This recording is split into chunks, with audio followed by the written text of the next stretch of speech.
अगर आपको हॉरर कहानियाँ पसंद है तो हमारे चैनल को सब्सक्राइब करके बेल आइकॉन ऑल नोटिफिकेशन पर सेट कर लीजिए। तो दोस्तों, एक हंसी न थी के पिछले एपिसोड में आपने देखा कि कैसे अभिषेक को एक डरावनी चुड़ैल दिखाई देती है और उसको ऐसी डरावनी चीज़ें क्यों दिख रही है, ये पता करने के लिए अभिषेक अनिकेत के पास चला गया। अभिषेक को पता था कि अनिकेत उसकी मदद ज़रूर करेगा क्योंकि अनिकेत एक पैरानॉर्मल एक्सपर्ट था। लेकिन अभिषेक जब अनिकेत के घर में गया तब अनिकेत बहुत ही ज़्यादा जल्दबाजी में था क्योंकि उसको अपने काम के लिए बाहर जाना था और उसी की वजह से वो अभिषेक की उस वक्त कोई मदद नहीं कर सकता था। इसलिए अभिषेक वापस अपने घर चला आया।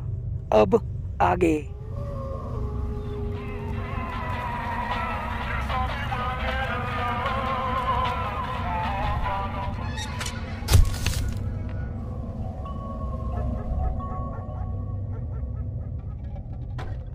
उस रात अभिषेक अपने घर आकर सोने की कोशिश करने लगा, लेकिन उसे फिर से वही डरावने सपने आने लगे और उसके बाद उसे वही डरावनी चुड़ैल दिखने लगी।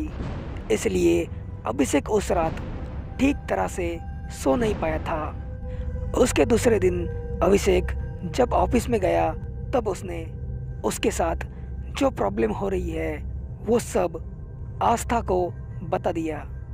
लेकिन अभिषेक की कुछ कुछ बातें आस्था को बिल्कुल भी समझ नहीं आ रही थी। इसलिए अभिषेक ने उसके बाद आस्था से इस बारे में कोई बात नहीं की। ऑफिस छूटने के बाद अभिषेक सीधा अनिकेत के घर की तरफ चला गया। लेकिन जब वो अनिकेत के घर की तरफ गया तब उसने देखा कि अनिकेत के घर पर कोई भी नहीं था। ये देखकर अभिषेक थोड़ा घबरा गया और उसके मन में अजीब अजीब डरावने ख्याल आने लगे।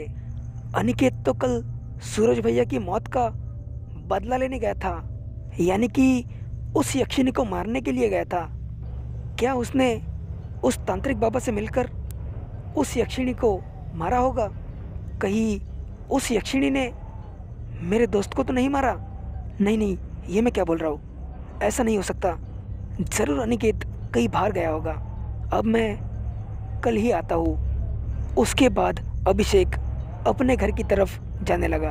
आखिर अनिकेत कहाँ चला गया और आगे कौस्तुभ का क्या होगा, जानने के लिए देखते रहिए एक हसीना थी वेब सीरीज। और क्या अनिकेत उस तांत्रिक बाबा के साथ मिलकर उस यक्षिणी का सामना कर पाएंगे या फिर यक्षिणी ने ही उन दोनों को मार दिया होगा?